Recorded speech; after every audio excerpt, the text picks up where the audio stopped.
welcome. I'm Kimberly and I'm an instructor at the Elkridge DIY Center, and today we're going to be making our third in the series of t-shirt totes. So today we're going to work on this produce bag. So it has a little bit of sewing for the bottom hem, but it has a lot of cutting, as you see. But it is a great produce bag and it can hold a lot. This particular shirt I used, it was a little bit bigger than what I would want. It comes down past my knees. It was also like an extra large size, so you can pick your size how you'd like. And it can be something that has a graphic on it that you don't care for, or it can be a plain shirt. This one, I used a shirt that I didn't particularly care for the graphic. I just put the graphic on the inside. Sometimes you can see a little bit of it through the holes, but for the most part, you don't see it at all. So go ahead and we'll show these are the materials that you'll need. The supplies we'll be using today are a sewing machine with coordinating thread and bobbin, cutting mat, t-shirt to upcycle, a rotary cutter, an acrylic ruler, fabric scissors, and if you want, a piece of chalk. Now, if you don't have all of these supplies, you may find some of them available at the DIY Center. This cutting mat, acrylic ruler, and rotary cutter are all things that are available. This is my personal sewing machine, but you may find sewing machines available from DIY to borrow. For more information about the DIY Center, visit www.hclibrary.org/DIY. So just a quick note before we get started, this project is a little bit different than the other two shirts that we converted into totes. For the other two, we used the sleeve part and the neck part as the opening and the handles for both of these other shirts into totes that we did. So the sleeve and this. However, for this one, we're going to be turning the shirt upside down. The bottom of the shirt will become where the handles are, and the top neck portion of the shirt will be completely cut off and sewn up. So just keep that in mind that we're going to be doing this upside down.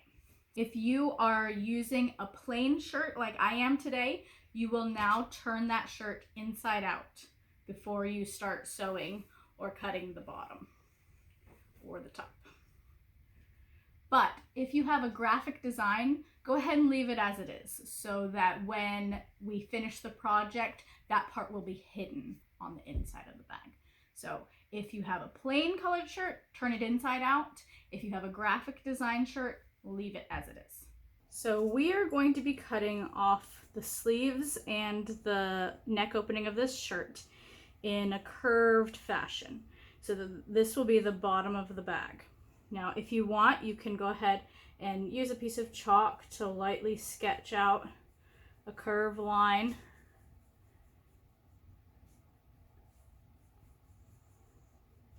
Now, I'm going to go ahead and I'm going to fold this in half because I want both sides of the curve to be even. So I liked this side a little better, and lining it up.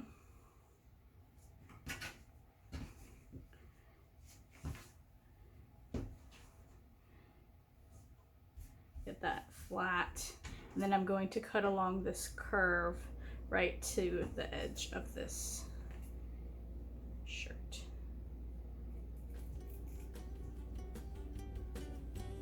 Cutting nice and slow since we're going through so many layers. Making sure I get all the way to the bottom here.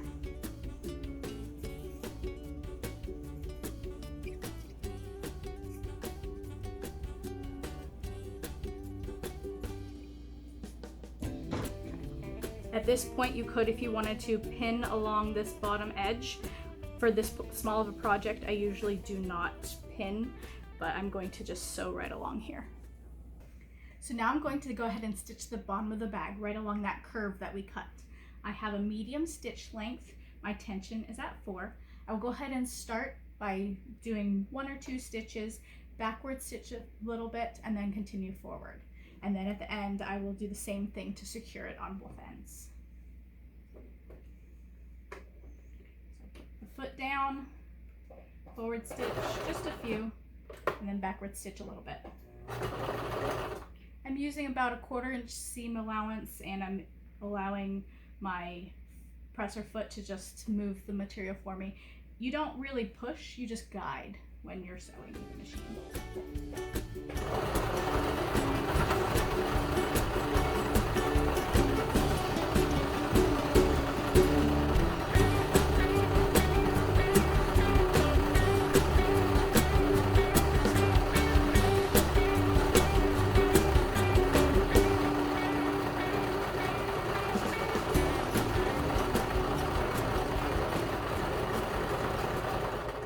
And at the end, I'm going to go forward, backward stitch a little bit to secure it, and then continue on.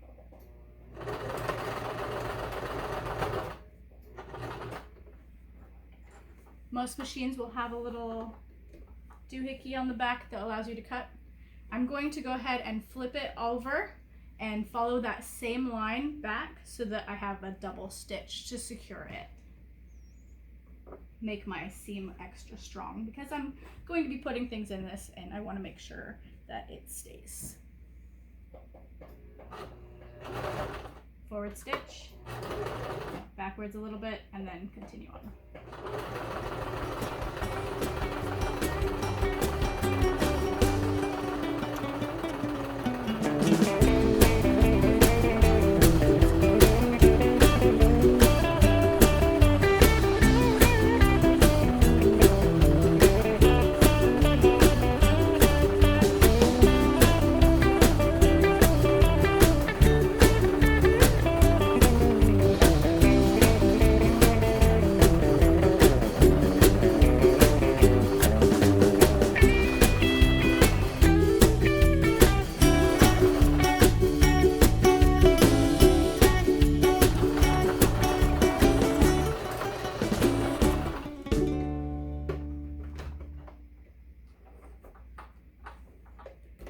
So also on that second pass, I was able to see if there was any spots where my original stitch line got a little bit too close to the hem on the back. And there was just a little bit, so when I was going through that second time, I was able to secure it. So now I'm going to turn this the other way, flip it. This is going to be the correct side out now, so this will be whatever's on the outside. And I am going to actually go back over, I will pull out my little corners, and I'm going to go back over that same seam with a top stitch. So this is optional, you don't have to do this, but since I want to put produce in this bag, I'm going to make sure that that seam's going to stay. So I'm going to go back over and I'm going to top stitch, again, a little 1/4 inch seam allowance right along the bottom of the bag.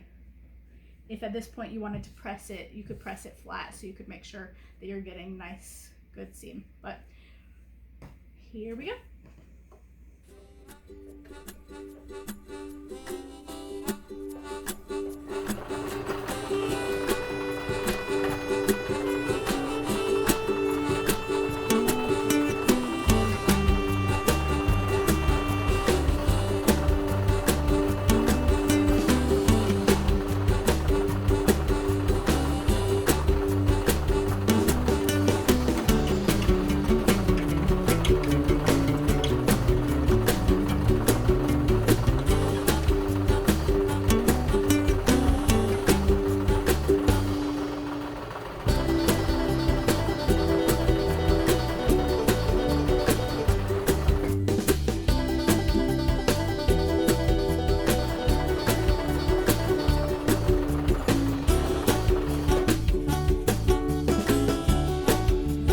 Ahead and trim any extra strings that you have, and you can see here that we did a little top stitch right along that edge. Okay, so just to give you an idea, this is where I'm going to make my handle. I'm going to make a pretty thick handle, about 2.5 inches in is where I'm going to make my handle. Now this is where the creativity comes in. You can do it however you like. I'm going to do about 2.5 inches in. I'm going to mark right here 2.5. And I'm going to come down a little bit 2.5. And come down here and mark 2.5. Then I can use my ruler, line up all 3 of those. I'm going to stop about 3 inches, about 2 inches in on this side. And then about 2 inches in on that side. So that's going to be my first cut. Now whenever you're cutting with a rotary cutter, you always need to cut away from you. And it's very important that whenever you're not using it, that you put the blade in. So I'm going to make sure whenever I'm storing it to keep the blade in to keep you safe, because that is very, very sharp. So when it's out, always cut away from yourself. I'm going to just hold this ruler with my left hand, and then I'm right-handed, so I'm using my right hand to just cut right along that chalk line. So that will be the handle. And then I'm going to mark this with chalk just so you can see where I'm going to be cutting, but this isn't a necessary step. It's just really hard to see where I'm cutting. So I'm going to go down, let's see here, another 2 inches before I start cutting. I'm going to just go down. This does not need to be exact. I'm going to make it parallel with the top of the bag and the top of my handle. And I'm going to be cutting like a brick pattern. So on the edge, I'm just going to do 1 inch. And then I'm going to skip about 2 inches. Then I'm going to do 2 inches. These are all where I'm going to be cutting. I'm going to skip 2 inches, go cut 2 inches. Skip 2 inches, and I'm going to cut 2 inches. Skip 2 inches, cut 2 inches. And then I'm going to just cut another inch on the edge. And then for the next section, I'm just going to use my ruler as a guide for about how far apart. I'm going to, instead of cutting on the edge, I'm going to cut about here. So I'm just going to let this be my guide, the other cuts be my guide, and I'm going to be cutting opposite. So anywhere that I cut, I'm not going to cut the second line. Anywhere that I have regular shirt, I am going to cut on the other side. So I'm going to cut, you can see when I lift up the ruler. So it's going to be kind of like a brick. So I'm cutting here, not cutting here, and I'm going to cut here on the second row. So I'm going to go back and forth like that. So I'm going to continue that pattern all the way down. I just did this so you can see where I'm going to be cutting. So as you're cutting, oh, I didn't do it. Cutting, put the blade out. Not cutting, make sure to keep the blade in. And always cut away from yourself. I'm going to hold this ruler to the side so that I can use it as a guide. Push down really hard, cut through. I'm going to cut here. I'm going to cut here. Here. And on the edge. Now on the edge, you want to do about half the size that you do other places, because it's going to double since it's right on that corner. So I'm going to cut here.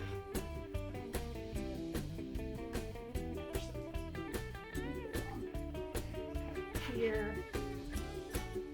Here. Here. So as I'm going along, I'm going to do the opposite from the previous line. So if I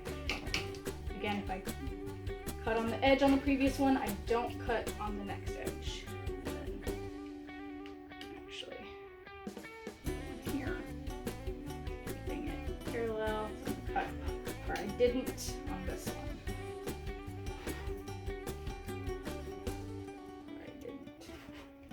And I didn't cut this edge, so I will cut this edge. And you're just making little slits all along.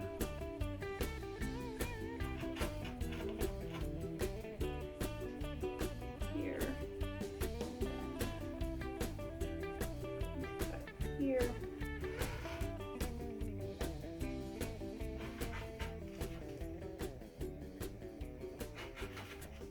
Now I'm not going to go all the way to the bottom, This shirt is quite a bit smaller than the other produce bag that I made. I'm going to leave this bottom part intact so that when things are coming to the bottom of my bag, nothing's going to fall out.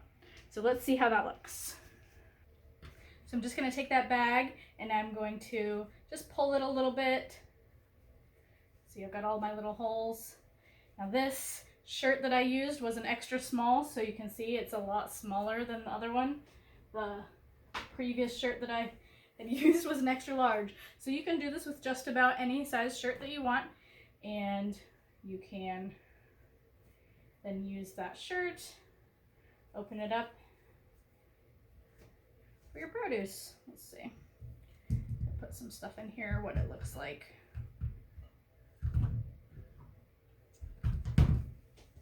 So see, it comes down and it opens up. And once it's got some weight in it, I can even use this as a crossbody. So there you have your produce bag. I hope you enjoyed our tutorials on how to upcycle t-shirts into grocery totes.